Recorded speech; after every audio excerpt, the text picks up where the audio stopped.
السلام علیکم ورحمۃ اللہ وبرکاتہ۔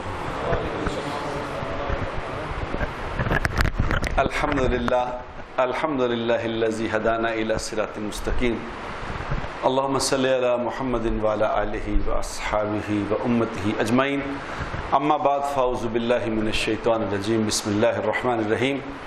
یا ایھا الناس انتم الفقراء الی اللہ واللہ هو الغنی الحمید، صدق اللہ العظیم۔ اللہم صلی وسلم علی سیدنا محمد۔ قابل احترام دوستوں، میرے بزرگوں، اللہ تعالیٰ نے سارا نظام اپنے ہاتھ میں رکھا ہوا ہے، کسی کے ہاتھ میں کچھ نہیں۔ دنیا میں ہر انسان بے بس ہے۔ وہ میرے خیال 12 بجے کے قریب میں نہر سے یوں چڑھا ہوں یہاں ظہور الہی روڈ پہ، تو میں نے کہا میں اسلام آباد گیا، اسلام آباد سے آ رہا ہوں سیدھا، تو میں نے کہا 12 بج گئے ہیں، ابھی تو پونا گھنٹہ پڑا ہے، تو میں پونے گھنٹے میں وہاں پہنچ جاؤں گا۔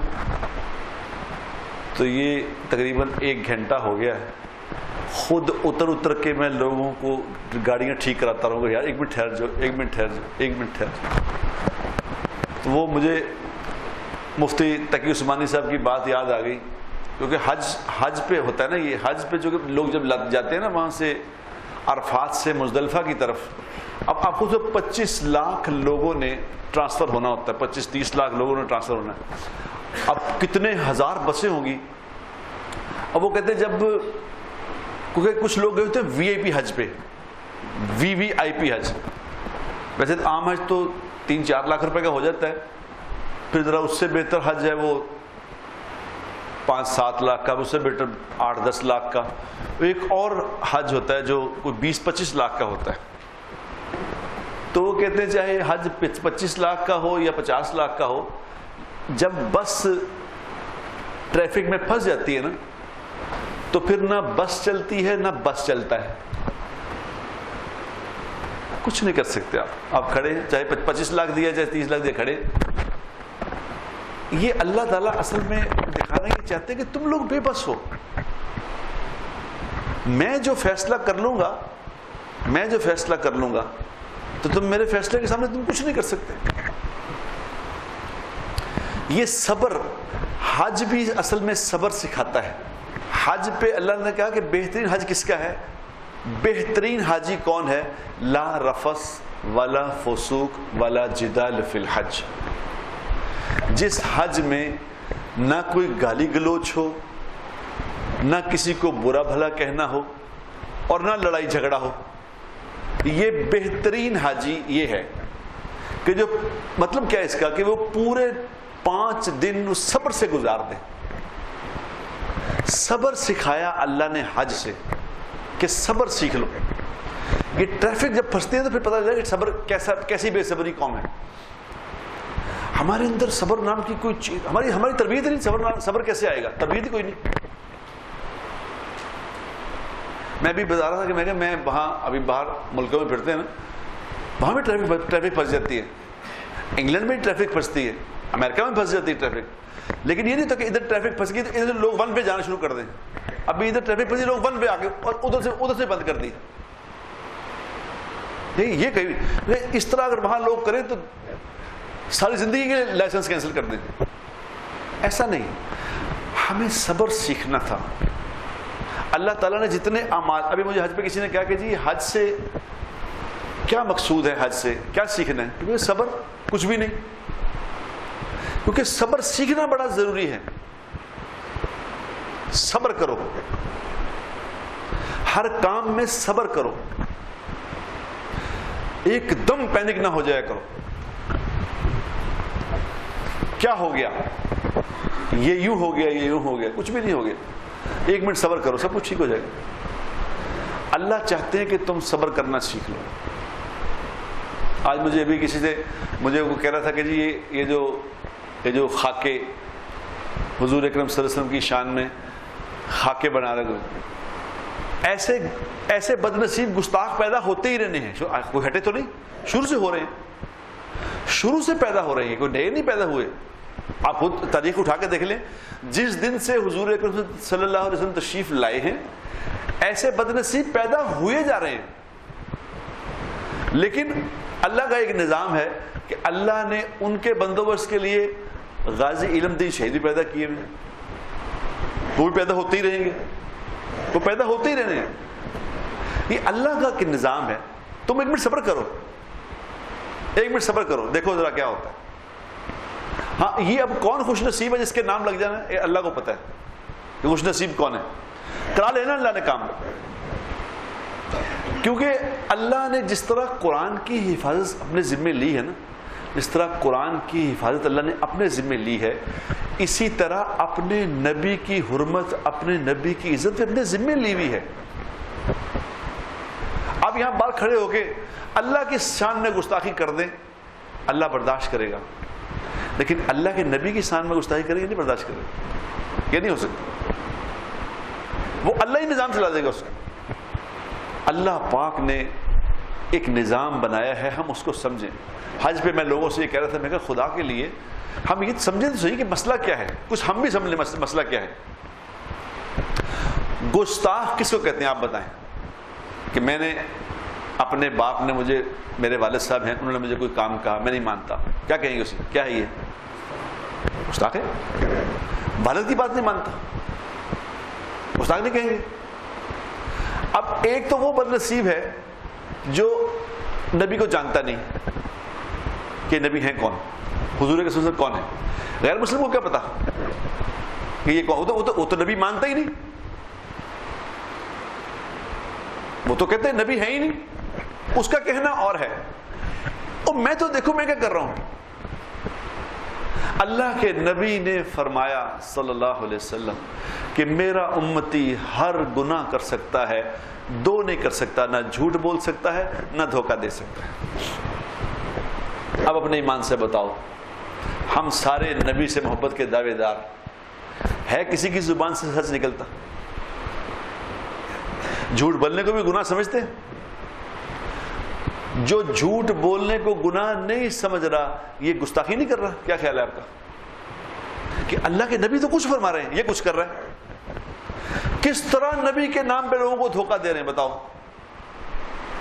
کس طرح حضور کا نام لے لے کے دھوکہ دے رہے ہیں لوگ؟ اللہ کے نبی کہے میرا امتی دھوکہ نہیں دے سکتا، یہاں نبی کے نام پہ دھوکہ دے رہے ہیں، نبی کا نام لے لے کے دکانداریاں چمکا رہے ہیں۔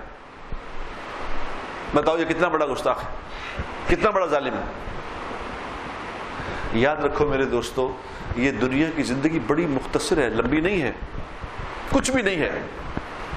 ذرا سا غور کر کے دیکھیں نا، میں کل ایک جگہ پہ بیٹھا تھا، وہاں پہ ہر آدمی 60 سے پلس تھا، 60 پلس تھا، تو میں ان کی شکلیں دیکھ رہا تھا، میں کو یہ تو کوئی 70 کے قریب ہے، کوئی 70 سال کا ہے، کوئی 65 سال کا، تو یہ موت کی بات ہی کوئی نہیں کر رہے، کسی کی پلاننگ میں موت ہے ہی نہیں، سب ایک اپنی اپنی گیم کر رہے ہیں۔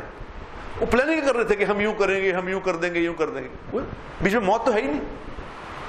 میں جانے والا ہوں دنیا سے، اگر میں مر گیا اور مرنے پہ اس نے مجھ سے پوچھا کہاں سے آئے ہو، کہاں گئے تھے، کون تھا تیرا پالنے والا، اور اس نے کہہ دیا مجھے نہیں پتا، خدائے پاک کی قسم مسئلہ تو پھر شروع ہوگا۔ یہ کس مسئلے میں پڑے ہوئے ہیں کہ یہ حکومت آ گئی ہے، یہ چلی جائے گی، یہ کیا ہے، کیا ہو جائے گا اس سے، کس چکر میں پڑے ہو؟ تم جانے والے ہو بھائی جان۔ اور اگر ناکام چلے گئے، اگر اس دنیا میں اپنے آنے کا مقصد نہ سیکھ کے گئے، اگر نہ سیکھا کہ میں دنیا میں کہاں آیا ہوں، مجھے کیا کرنا ہے یہاں، مجھے کیسے رہنا تھا، مجھے کیا بولنا تھا، کیا کرنا تھا، کس چیز پہ محنت لگانی تھی، اگر یہ سیکھ کے نہ گئے پھر پتہ چلے گا کہ کیا کر کے آئے ہوں۔ وہ کل میں اس سے کوئی حکومتی آدمی تھا بڑا، مجھے کہنے لگا جی آپ کہاں، میں کہا آپ کیا ہیں، کہ جی میں پتہ نہیں منسٹر ہوں کہ کیا ہوں۔ میں نے اس سے کہا، میں نے کہا آپ کا پتہ ہے کہ آپ کو موت آنے والی ہے، آپ نے مر جانا ہے؟ کہہ رہا ہاں جی وہ تو سب نے مر جانا ہے۔ میں تو اس کے لیے تیاری کیا کی ہے، اس کی تیاری کیا ہے؟ آپ نے یہ پتہ ہی نہیں کیا میں دنیا میں مجھے کس نے بھیجا ہے اور کیوں بھیجا ہے، کیا کام ہے یہاں، کیا کرنا تھا۔ اللہ کی دی ہوئی اس جان مال کو، اللہ کی دی ہوئی صلاحیتوں کو کہاں لگانا تھا، کتنا میں نے ان سے کہا، میں کہا کتنا امپورٹنٹ، آپ کو پتا ہے کہ آپ کتنا امپورٹنٹ ہیں؟ دنیا کی ساری مخلوقات اللہ تبارک و تعالیٰ نے ہماری خدمت کے لیے بنائی ہے. یہ زمین و آسمان کا پورا نظام غور کرو. اس کے اندر ابھی بقرہ عید گزری ہے، تو کتنے بکرے، کتنے اونٹ، کتنے دمبے، کتنے کٹے بچے، کتنے ذبح ہو گئے ہم پہ. کتنی چیزوں کی جان ہم نے لے لی، سب ہم پہ ذبح ہو گئے ہماری خدمت کے لیے. سمندروں میں مچھلیاں، نباتات، جمادات، آسمانی پروگرام زمین کے اندر، کس کے لیے ہے؟ سب انسان کے لیے. تو ہم کس کے لیے ہیں؟ سب کچھ تو میرے لیے ہے، تو میں کس کے لیے ہوں؟ کبھی سوچا بیٹھ کے؟ ہمارے پاس تو سوائے روٹی کے اور کوئی مسئلہ ہی نہیں کہ کھانا کیسے کھانا، اچھا کھانا کیسے کھانا ہے. اور تو ہمارے اسکیجول میں کوئی ہے ہی نہیں بات.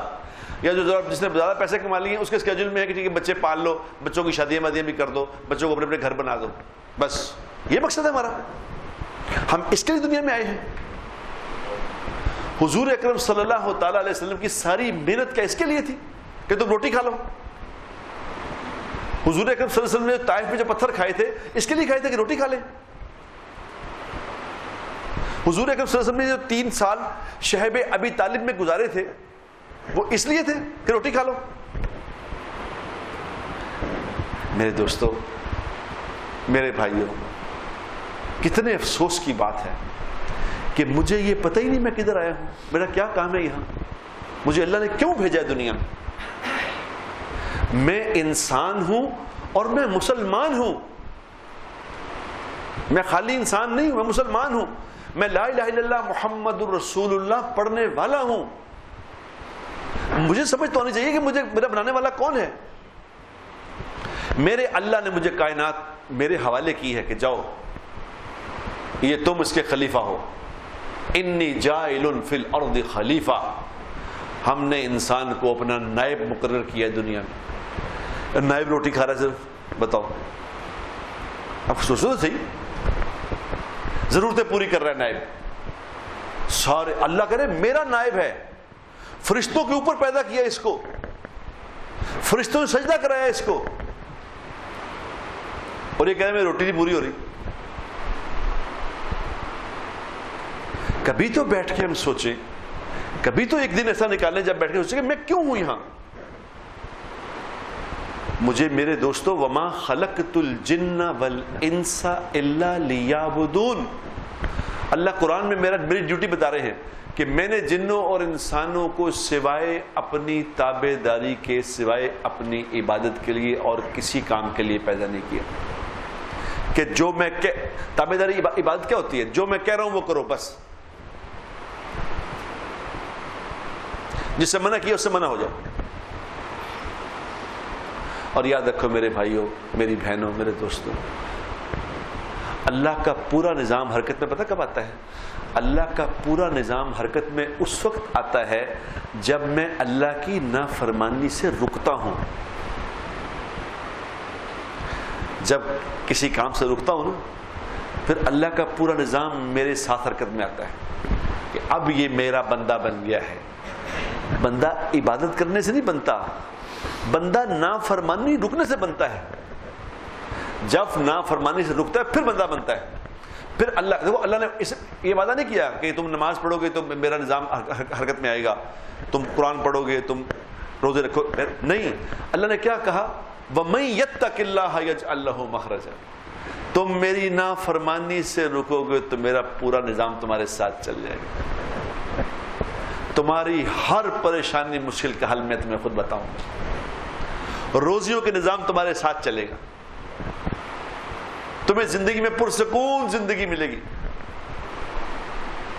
یہ نافرمانی سے رکنے کی ساری بات اللہ کے نبی نے کیوں، دیکھو اللہ کے نبی نے یہ نہیں کہا کہ میرا امتی یہ نہیں کر سکتا. یہ نہیں کہا کہ میرا امتی ایسا بے نمازی نہیں ہو سکتا. یہ نہیں کہا میرا امتی روزے نہیں چھوڑ سکتا. ایسا نہیں کہا میرا امتی جھوٹ نہیں بول سکتا، بے ایمانی نہیں کر سکتا. جھوٹ بولنے سے اس کی زبان رک جائے گی، دھوکہ دینے سے اس کی زبان رک جائے گی. اپنی زبانوں کا پاس کرو. اپنی زبانوں کا پاس جو کہہ دیا ہے اس کو نبھا کے دکھاؤ، نفع نقصان نہ سوچو. سارا بازار بڑا پڑا ہے، آج کسی سے سودا کر لو، ایسے زمین خرید لی، اور پہلے ہوتا تھا پہلے زمین بڑھ جاتی تھی، 1 کروڑ میں خریدی، اب اسے اگلا 1.25 کروڑ کا گھاک آ گیا تو فوراً سودے سے مکر گیا. مسلمان ایسے نہیں ہوتے میرے دوست، اس طرح نہیں کرتے. حضور اکرم صلی اللہ علیہ وسلم نے فرمایا کسی کے سودے پہ کوئی سودا نہ کرے، ایک سودا ہو گیا اس پہ کوئی اور نہ کرے. یہ زندگی سکھائی ہے میرے دوست. مجھے اللہ تبارک و تعالیٰ نے اپنے نبی کے ذریعے ایک مبارک زندگی سکھائی ہے. جتنی عبادات ہیں یہ ساری کی ساری اس زندگی تک آنے کی مشق ہیں. نماز مشق ہے، روزہ مشق ہے، زکوٰۃ مشق ہے، حج مشق ہے. نماز بے حیائی سے روکتی ہے، روزہ تقویٰ پیدا کرتا ہے، زکوٰۃ مال خرچ کرنے کا جذبہ پیدا کرتی ہے، غنی بناتی ہے، اور حج اخلاق سکھاتا ہے. یہ پوری زندگی ہے، یہ سیکھنی ہے میرے دوستوں. یہ ہم سیکھ کے، اس کو سیکھ کے ہم لوگوں کو بتانے آئے تھے کہ یہ ہے زندگی مبارک جو اللہ چاہتے ہیں، تم بھی یہ بنا لو. یہ تھا ہمارا کام. جب ہم یہ کام کر رہے تھے میرے دوستو، لوگوں کو یہ زندگی سکھا رہے تھے، جب یہ کام کر رہے تھے تو ہمارا سارا نظام آسمان سے چل رہا تھا. ہم عزت والے تھے، ہم اوپر تھے، قومیں نیچے تھے. ہم نے کام چھوڑ دیا ہے. ہم نے کام چھوڑ دیا تو کیا ہوا کہ ہم نیچے ہیں، سب ہمارے. اگر ہم واپس آنا چاہتے ہیں تو ایک ہی حل ہے اس کا، دوسرا کوئی حل نہیں. جو مرضی کر لیں. خدا پاک کی قسم، حکومتوں کو بدل جانا، حکومتوں کو آ جانا یہ حل نہیں ہے. حل یہ ہے کہ ہم واپس آ جائیں. ہم واپس آ جائیں. ہم واپس آ جائیں اپنے مسلمانوں والے کام پہ. مسلمان کا کام کیا میں نے بتایا کہ خود اللہ کے احکامات والی زندگی اور جناب رسول اللہ صلی اللہ تعالی علیہ وسلم کی مبارک زندگی خود اپنی زندگی میں لا کے لوگوں تک پہنچانا، یہ ہمارا کام. ہم اس کام پہ آ جائیں تو تبدیلی آئے گی، تو زندگی بدلے گی، ہماری بھی، ملکوں کی بھی، مسلمانوں کی بھی. پھر زندگی ہماری بدل جائیں گی اور انشاءاللہ تعالی اللہ دوبارہ ہمیں عزت والا بنا دے گا، دوبارہ عزت والا بنا دے گا. پھر اللہ تبارک و تعالی موقع پہ بارشیں کرے گا، جب چاہیے ہوگی بارشیں ہوں گی. ایسا ہو چکا ہے میرے دوستو. پھر ڈیم کا ایشو ختم ہو جائے گا. ایسے لوگ آ چکے ہیں جو یوں ہاتھ اٹھاتے تھے، دعا مانگتے تھے کہ بارش برس جائے. یہ ہو چکا ہے. میں اپنے پاس سے بات نہیں کر رہا کہ جی یوں ایک آدمی نے ہاتھ اٹھایا کہ بارش ہو جائے، تو اس نے اپنی آنکھوں سے دیکھا ایک بادل وہاں سے آیا اور اسی کی زمین پہ برس گیا. صرف اسی کی زمین پہ برس کے چلا گیا. یہ ہو چکا ہے، یہ دوبارہ ہو سکتا ہے. اللہ وہی ہے، قانون وہی ہے. ہم بدلے ہیں، ہمیں واپس آنا ہے. تو آج میری آپ سے بھی یہ گزارش ہے کہ آج اس جمعے کے مبارک دن پہ یہ کم از کم نیت کریں کہ ہم بدلیں گے. انشاءاللہ ہم بدلیں گے. اگر ہم نے نیت کر لی نا تو اللہ ہمیں سجھائے گا بدلنا کیسے. اللہ ہمارے لیے آسان کر دے گا. اللہ میری زندگی کو بدل دے، آپ کی زندگی کو بدل دے، اللہ ہمیں بدل دے، پوری دنیا میں ہمیں عزت والا واپس بنا دے. وآخر دعوانا ان الحمدللہ. ویڈیو کے نیچے سبسکرائب کے بٹن پہ کلک کریں، بیل کے آئیکن پہ کلک کیجئے تاکہ ہر نئی ویڈیو کی نوٹیفیکیشن آپ کو مل جائے.